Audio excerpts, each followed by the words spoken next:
Just now, a shocking development inside the royal family has sent waves of disbelief across Britain and far beyond. Sources claim Meghan was left physically overwhelmed after King Charles finally allowed the truth to surface, a truth that, until now, had been carefully buried beneath silence, protocol, and strategic restraint. What unfolded was not a public confrontation, nor a dramatic press statement, but something far more unsettling, a quiet exposure that struck at the very core of royal trust. According to insiders, this revelation was not sudden. It was the result of months, perhaps years, of withheld information, internal reviews, and private confirmations that slowly built toward an unavoidable moment. When King Charles chose to act, it was not driven by emotion, but by duty, and that decision, sources say, changed everything. Witnesses describe Meghan as visibly shaken after learning that certain narratives she relied upon could no longer be sustained within royal circles.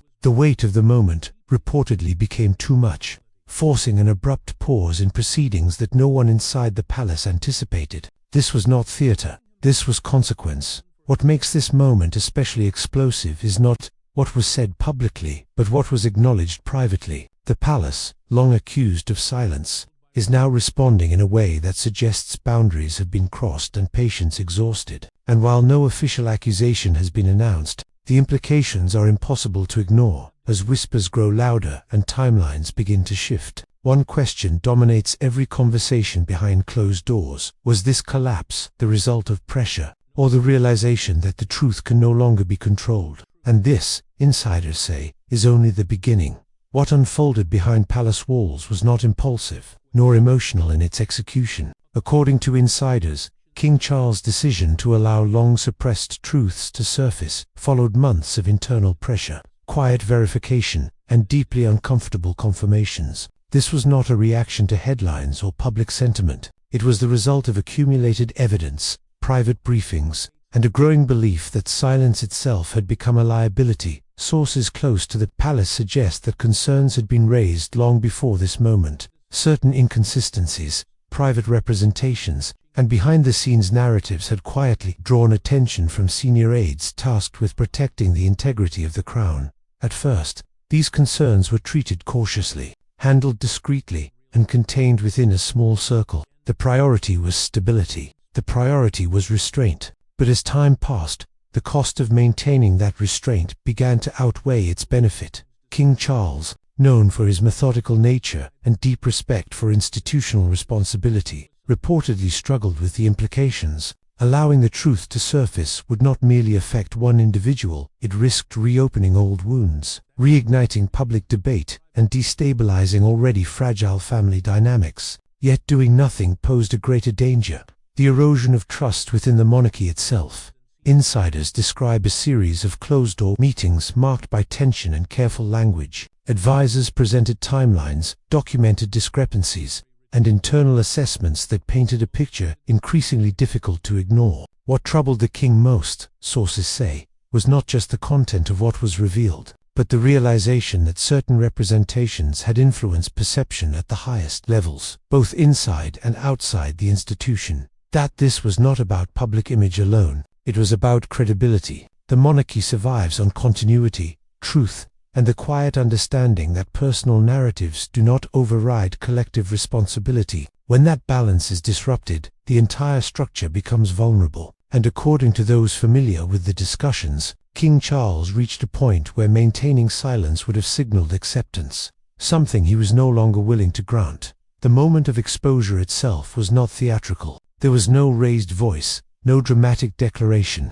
Instead, the truth unfolds as it often does within royal circles, calmly, precisely, and without spectacle. Information was acknowledged, assumptions were corrected, certain claims, long treated as unquestionable, were privately dismantled. For those present, the shift in atmosphere was immediate and unmistakable. It was during this phase, sources say, that Meghan became visibly distressed, not because of confrontation, but because of realization. The understanding that certain narratives were no longer protected by silence reportedly created a pressure that was both emotional and physical. What followed was an abrupt halt, a moment that insiders describe as alarming, unexpected, and deeply unsettling. Medical assistance was reportedly summoned out of caution, not panic. Yet the symbolism of the moment was impossible to overlook. This was no longer a matter of strategy or optics. It was a human response to institutional consequence, the collision of personal narrative with royal accountability. What makes this development especially significant is the palace's response afterward. Rather than rushing to clarify or deny, officials adopted a rare posture of stillness. No immediate counterstatement, no rapid narrative control. This silence, according to royal observers, was deliberate. It signaled that the institution was no longer willing to shield or soften realities that had already been acknowledged internally. Behind closed doors, senior figures reportedly viewed this moment as a turning point, not a punishment, not a public reckoning, but a boundary, a line drawn quietly, indicating that certain distortions, intentional or otherwise, would no longer be absorbed by the institution in the name of peace. The implications are profound. When a monarchy chooses truth over convenience, it sends a message not just to the public, but to its own members. It establishes that duty is not conditional, and that emotional narratives cannot override collective responsibility. For King Charles, this decision appears rooted in legacy, a determination to protect the crown not through silence, but through clarity. As whispers continue and observers attempt to piece together what was exposed, one reality is becoming increasingly clear. This moment was not about collapse alone, it was about consequence, and once such a boundary is crossed, the institution cannot simply return to what it was before. What follows next, insiders warn, may reshape how the palace handles not just this situation, but every future challenge where personal story and royal truth collide.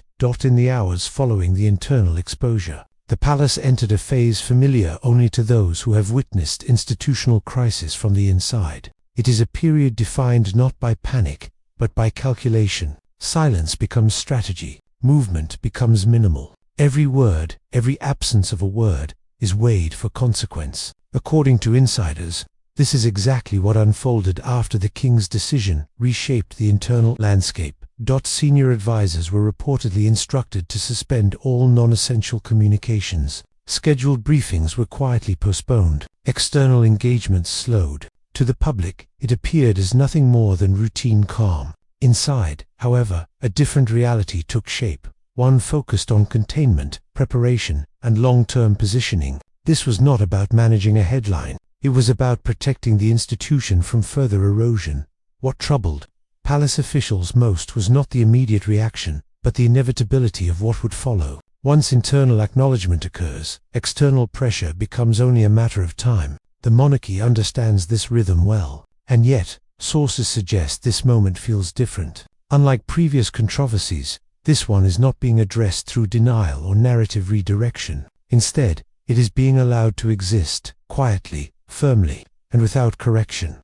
Observers note that this approach reflects a subtle but significant shift in leadership style. King Charles is not seeking confrontation, but he is also no longer willing to absorb misalignment in silence. The emphasis, sources say, has moved from preservation of comfort to preservation of credibility. That distinction changes everything. Within this recalibration, Prince Harry's position has become a point of intense internal consideration. While no official reassessment has been announced, advisors are reportedly examining how recent developments intersect with his long-standing grievances and public claims. The internal question is not one of blame, but of alignment. Where does he now stand in relation to an institution that has chosen clarity over accommodation? Those familiar with the discussions suggest Harry is being viewed through a more complex lens than before. On one hand, he remains a son, a brother, and a figure shaped by deep emotional experience. On the other, his public narrative has increasingly conflicted with the internal reality now being acknowledged.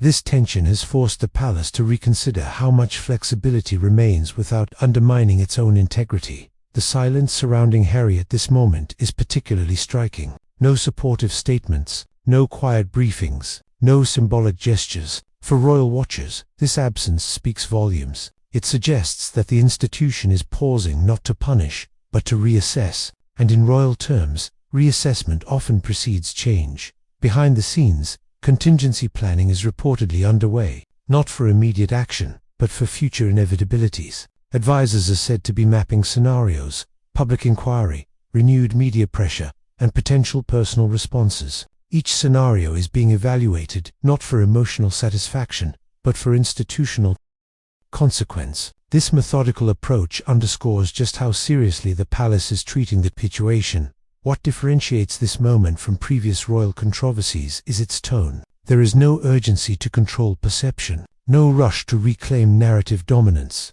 Instead, the palace appears prepared to let reality speak for itself. This restraint, observers argue, is intentional. By refusing to react impulsively, the monarchy positions itself as grounded, confident, and unshaken by external noise. Public perception is already beginning to shift. Commentators note a growing sense that the palace is no longer shielding individuals at the expense of the institution. This does not signal cruelty or detachment, but a reassertion of boundaries. The message, subtle but unmistakable, is that participation in the royal structure carries responsibility, and that responsibility cannot be overridden by personal storytelling. For King Charles, this phase represents a defining moment. His reign has often been characterized as cautious, transitional, and deeply conscious of legacy. By allowing truth to surface without amplification or suppression, he demonstrates a leadership style grounded in patience and principle. It is a form of authority that does not announce itself, but endures through consistency. As the palace prepares for what comes next, one reality becomes clear. This situation is no longer contained within family dynamics. It has evolved into an institutional reckoning, one that will influence how the monarchy engages with conflict, transparency, and internal accountability moving forward. And as silence continues to hold, the world waits, not for an explanation, but for the next unmistakable signal that something fundamental has shifted within the crown. As silence continued from the palace, the absence of denial became the loudest message of all. Media outlets around the world began to recalibrate their coverage, moving away from speculation toward analysis of what the palace was not doing. There were no counterbriefings, no corrective leaks, no familiar attempts to soften or redirect the narrative. For seasoned royal observers, this restraint signaled something unprecedented. The institution was prepared to let consequences unfold without interference. Public reaction intensified as details carefully framed as insider accounts circulated. Commentators emphasized that this was not a spectacle engineered for humiliation, but a structural response to internal misalignment. The focus shifted from personalities to principles. What does accountability look like inside a monarchy built on continuity? What happens when private narratives and institutional truth can no longer coexist? For Meghan, the moment marks a profound turning point. While no official statement addresses her condition or response, the gravity of the situation is unmistakable.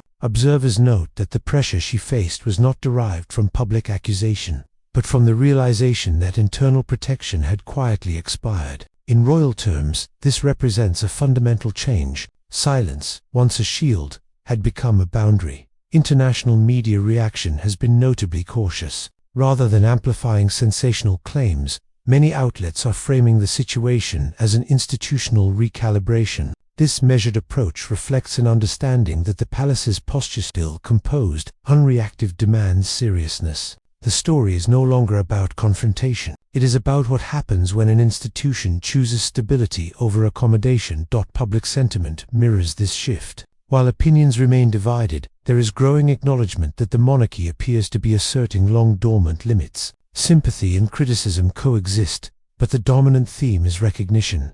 This moment feels different from all that came before. Previous controversies were met with counter-narratives, emotional appeals, or prolonged ambiguity. This time, the response is clarity through restraint. For Meghan, the future now appears uncertain in a way it has not before, not because of punishment or exclusion, but because the framework around her has changed. Royal association without alignment is no longer being sustained by silence. Observers suggest this may compel a reassessment of how she positions herself moving forward, whether through recalibrated messaging, distance, or a quieter public presence. Prince Harry's role in this evolving landscape remains complex. While he has not been directly addressed, the implications for him are significant. The institution's choice to prioritize truth over narrative inevitably reframes his long-standing claims. It does not negate his experiences, but it places them within a broader context, now defined by internal acknowledgement rather than external assertion.